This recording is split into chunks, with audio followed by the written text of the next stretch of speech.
मित्रों नमस्कार।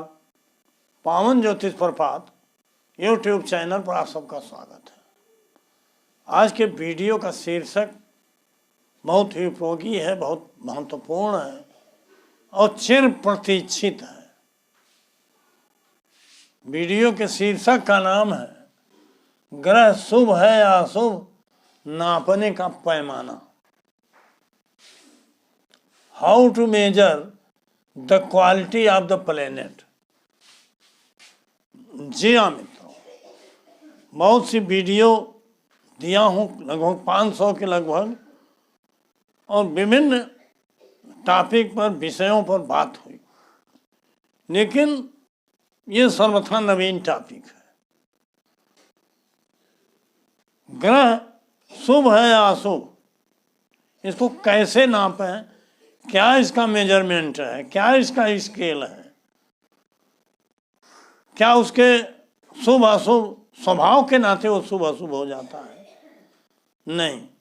KP system जो है, कृष्णमूर्ति पद्धति ज्योतिष जो है, इसमें न कोई ग्रह शुभ है न कोई अशुभ है। जो हमारे कार्य को करे वो अशुभ और जो कार्य को न करे वो अशुभ, चाहे वो सूर्य हो, चाहे बृहस्पति हो, चाहे राहु हो, चाहे शुक्र हो, शनिश्चर हो।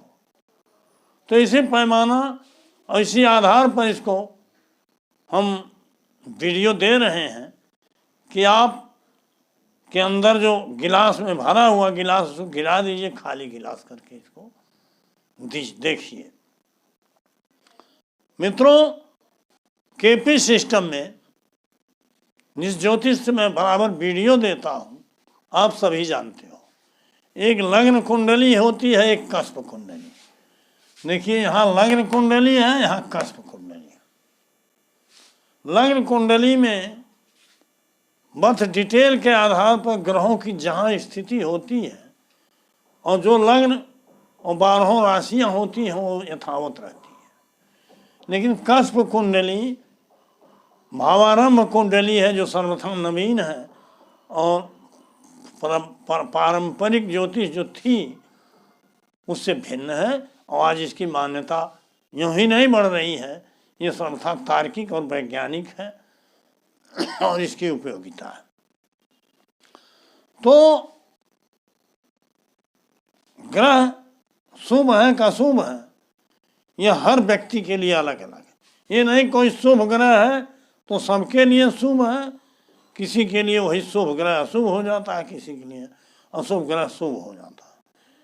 और अपनी ही कुंडली में विभिन्न स्थितियों में एक ही ग्रह भिन्न भिन्न फल देता है, क्योंकि ग्रह अपने नक्षत्र उप नक्षत्र के आधार पर फल देता है।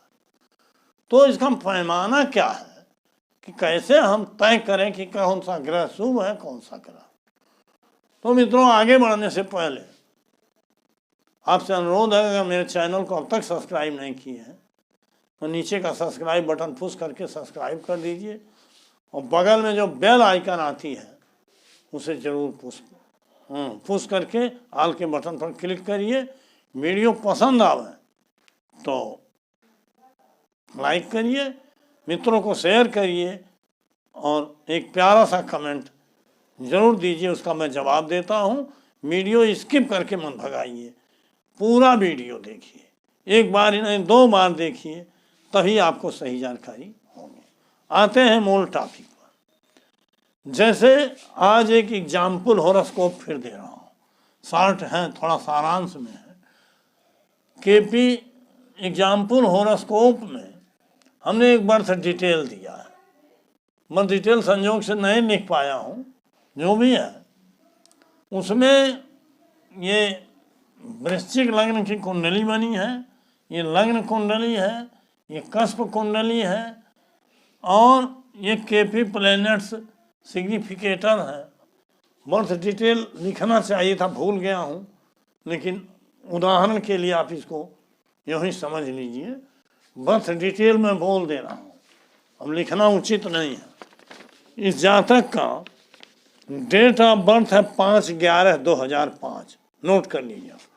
5/11/2005, टाइम ऑफ बर्थ है 9:10 AM पर, प्लेस ऑफ बर्थ है बांसी, सिद्धार्थ नगर यूपी। जी हाँ मित्रों, यहाँ लिखूंगा फिर टाइम बर्बाद होगा, इस नाते यही टाइम है। अब यहाँ आप देखिए KP प्लैनेट्स सिग्निफिकेटर है, हर ग्रह का है, और यहाँ लग्न कुंडली है। आप देखिए लग्न कुंडली और कस्प कुंडली में कितना भेद होता है। और बार बार मैं कहता हूँ कि फल केवल फल कस्प कुंडली से ही कहा जाता है, क्योंकि लग्न कुंडली में जो राशियाँ जहाँ हैं 12 भाव में, कस्प कुंडली में वो राशियों का स्थान भी बदल सकता है, बदल जाता है प्रायः, और कभी कभी एक आध राशियाँ गायब हो जाती, खत्म हो जाती, उनका अस्तित्व ही नहीं रहा। तो और ग्रह जहाँ लग्न कुंडली में बैठे हैं उससे भिन्न हो जाते हैं। यहाँ हम थोड़ा सा आपको बताना चाहेंगे।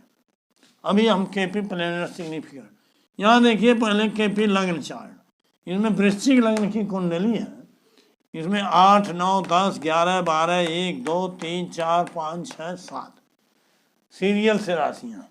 लेकिन एक कस्प लग्न की जब इसका कस्प कुंडली बनी तो 8, 9, 10 मकर राशि गायब हो गई, तीसरे में कुंभ राशि आ गई, फिर मीन राशि आई चौथे में, यहाँ देखिए चौथे में कुंभ राशि, फिर मेष राशि आई 5वें में, यहाँ देखिए लग्न कुंडली में मीन राशि, 6वें में आई वृष राशि, यहाँ देखिए 6वें में मेष थी, 7वें में फिर वृष आ गई, यहाँ 7वें में वृष थी, 8वें में मिथुन राशि आई, ये ठीक है, 9वें में इसमें सिंह राशि आ गई, यहाँ कर्क थी, 10वें में यहाँ कन्या है, 11वें में तुला है, और यहाँ 10वें में लग्न कुंडली देखो सिंह है और इसमें कन्या ही है, और 12वें में फिर वृश्चिक राशि। इस तरह से राशियाँ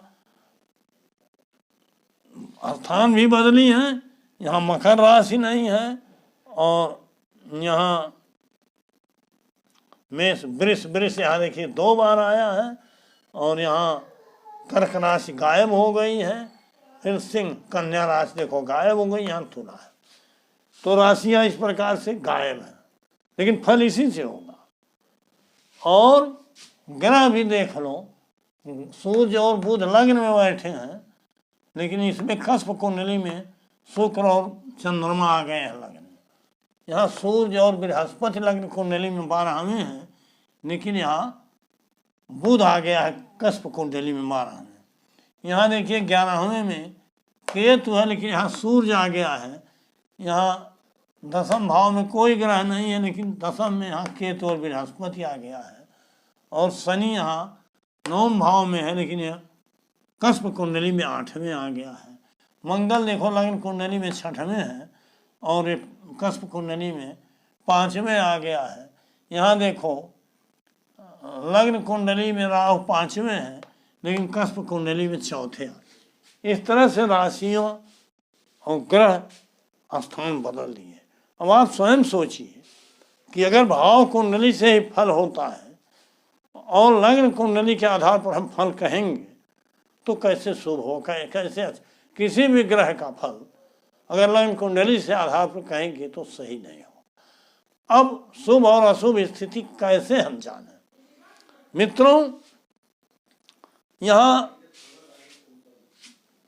सूर्य 11-9, यहाँ देखो अब कस भाव कुंडली के नाम से सिग्निफिकेटर है 11वें भाव का और 9वें भाव का, और राहु के नक्षत्र में है 4-2-6।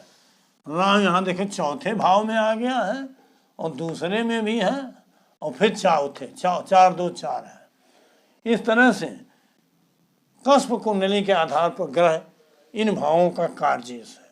अब ग्रह जिन भावों का कार्यजेश है उन भावों की पूरी जिम्मेदारी लेके काम करता है। उन भावों से रिलेटेड अगर आपका वर्क है तो शुभ, और अगर उन भावों के विपरीत भावों का रिलेटेड आपका वर्क है, या ये भाव जो ग्रह में आए हैं उस काम के विपरीत भाव के कार्यजेश हैं, सिग्निफिकेटर है, तो आपका काम अशुभ होगा। अर्थात वही सूर्य आपके अगर इन भावों से संबंधित, जैसे सूर्य में 11 9 भाग्य स्थान, धर्म स्थान, पिता स्थान, 11वां लाभ स्थान, और 4 2 4 से संबंधित है, धन से संबंधित, भूमि भवन वाहन से माता, तो ये शुभ है।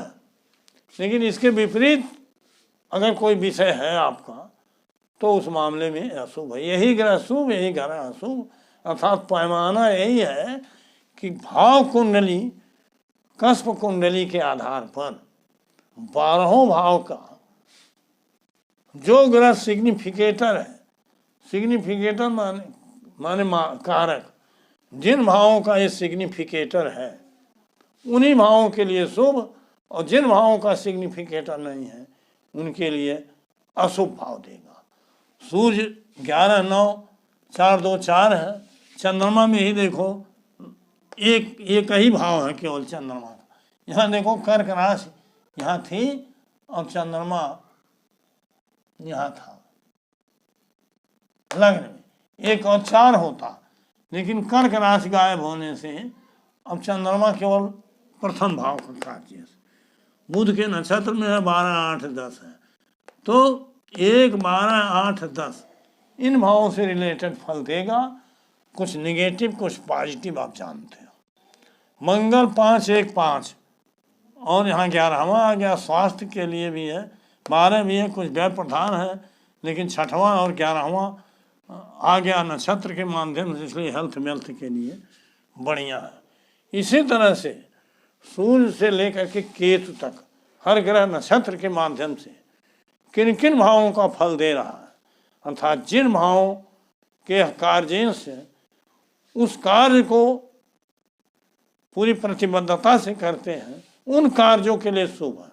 मान लीजिए अशुभ भाव का स्वामी है, अष्टम भाव का कार्य है, तो अष्टम भाव के लिए वो शुभ है, जो दायित्व उसको सौंपा गया है वो पूरा करेगा। अब चाहे शुभ, चाहे आपके लिए शुभ हो अशुभ, उन भावों का कार्य करेगा।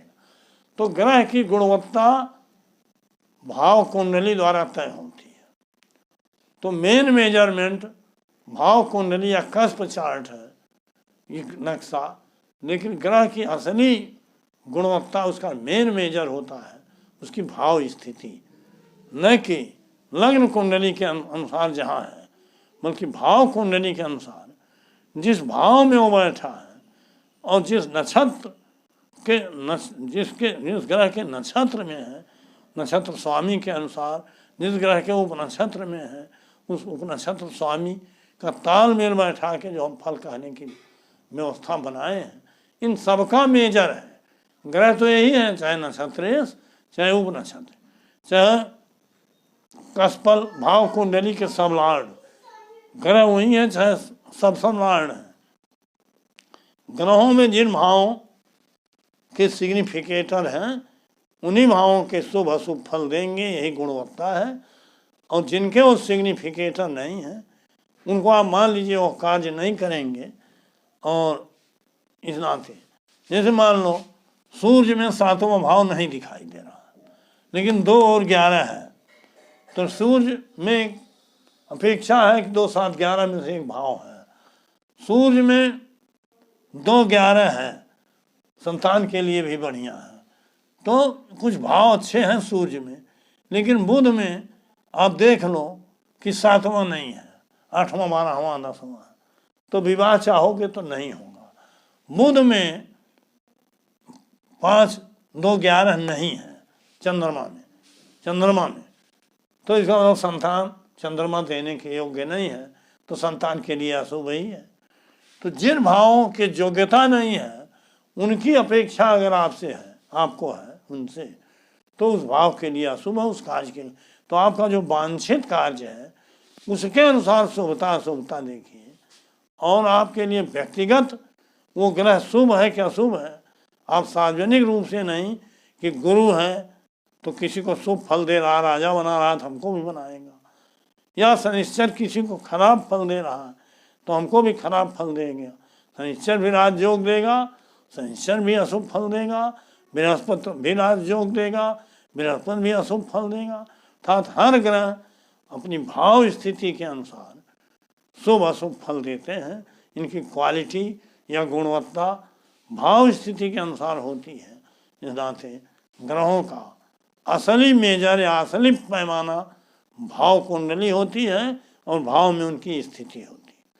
मेरे कहने का ही मतलब है, वीडियो लंबा हो रहा है, इस नाते आज का टॉपिक हम बंद करते हैं। पुनः एक नए टॉपिक के साथ 2 दिन बाद उपस्थित होंगे।